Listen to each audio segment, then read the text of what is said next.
مجلة المجتمع التي لها صدى كبير. كان مركز المسلمين. إذا مات ابن آدم انقطع عمله إلا من ثلاث. خلالها استطعنا أن نجد طاقات. قطاع الدعوة والتثقيف الشرعي قد فتح يداه. جمعية الإصلاح الاجتماعي منذ إنشائها تحرص على نشر الثقافة بجميع أنواعها، سواء كانت شرعية أو أدبية أو اقتصادية أو اجتماعية. كان لجمعية الإصلاح الاجتماعي منذ نشأتها من اسمها نصيب، فلم تأل يوما عن دورها منذ أكثر من 50 عاما، تقدم يدا للإصلاح ويدا للتوعية والتثقيف والدعوة.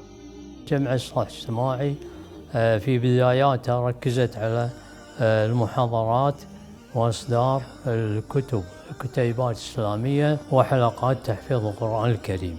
رقي الأمة ورقي المجتمع وأن يستتب الأمن في المجتمع لا يتم إلا من خلال وعي المجتمع وثقافة المجتمع. لذلك في جمعية الإصلاح الاجتماعي كنا دائما نحرص على أن نجد وسائل من خلالها نستطيع أن ننشر الثقافة وننشر العلوم في داخل المجتمع. وقد تنوعت أساليب وأدوات الإصلاح في نشر رسالتها، فكانت المجلات والنشرات الدورية والتراجم والكتب والمؤلفات والمحاضرات والندوات ومعارض الكتاب وغيرها.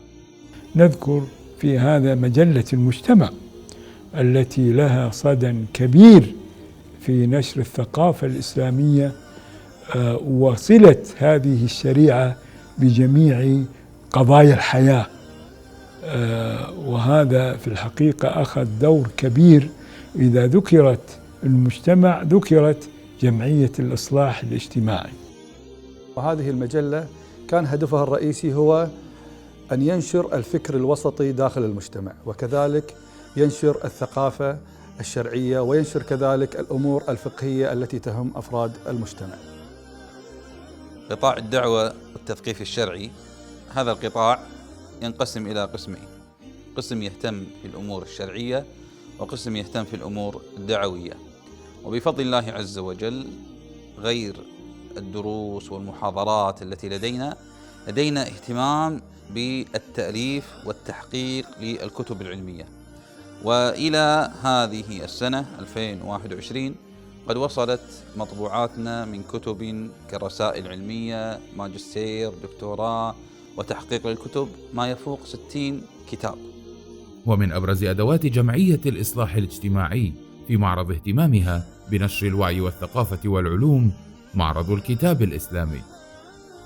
معرض الكتاب الإسلامي وبقاء تاريخ الجمعية مدون، وشجعني شخصيا على أن أؤلف عدة مؤلفات. وبفضل الله سبحانه وتعالى إلى اليوم 44 عام والجمعية تقوم بتغذية المجتمع من خلال هذا المعرض، من خلال الكتب الثقافية ومن خلال الكتب العلمية ومن خلال الكتب الإسلامية.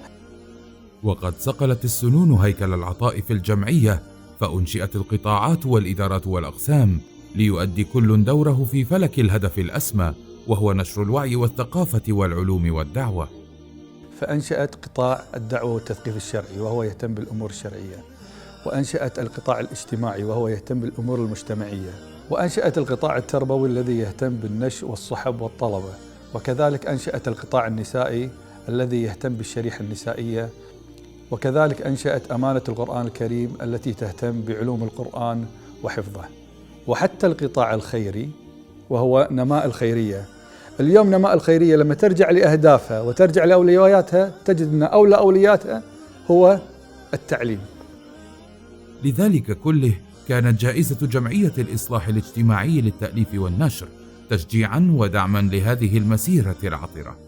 اليوم هذه المسابقة مسابقة التأليف التي من خلالها استطعنا أن نجد طاقات لدينا تستطيع التأليف وتستطيع الكتابة وتستطيع البحث.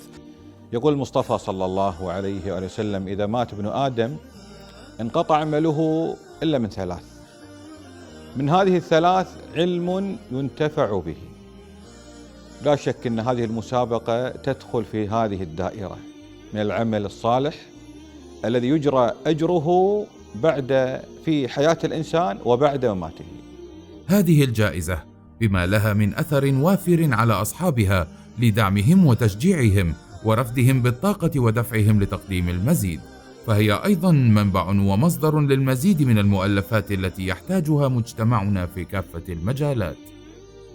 نحن لدينا لجنة تدرس هذا الكتاب ومدى سعة الانتفاع به في المعارض العلمية وكذلك معارض الكتاب، فإذا رأينا أن هذه الكتب بإذن الله عز وجل تصلح لنشرها وطباعتها سنبادر بالتواصل ويعني التعاون مع المؤلفين والمحققين لطباعة هذا الكتاب. فاتني دفعني أساهم في مسابقة جمعية الإصلاح أن يجعل الله عز وجل هذا الكتاب يعني يدرس للمشرفين والمربين والمربيات عبر القرون القادمة، الأزمنة القادمة. لا ندري الإنسان كم سوف يعيش في هذه الأرض، ولكن لا شك حتما أن الكتاب سوف يعيش بعده ويكتب بإذن الله عز وجل من الصدقة الجارية. نحن نريد العودة إلى الكتب وإلى القراءة وإلى الكتابة وإلى التأليف، لأن هذه في الحقيقة هي الباقية وهي التي تفيد الأجيال، سواء كانت أجيالنا الحالية أو أجيالنا القادمة بإذن الله سبحانه وتعالى. وختاما، ستبقى الكويت غنية بأبنائها البررة، ثرية بهويتها الإسلامية، تنعم وتزهر بعطائها بين أمتها وسائر الأمم، درة الخليج وعاصمة الثقافة والعلوم للعالم كله. القراءة نعمة أوصى بها رب العباد، اقرأ فإن العلم مثل الصبح من بعد السواد. إن القراءة نعمة أوصى بها رب العباد.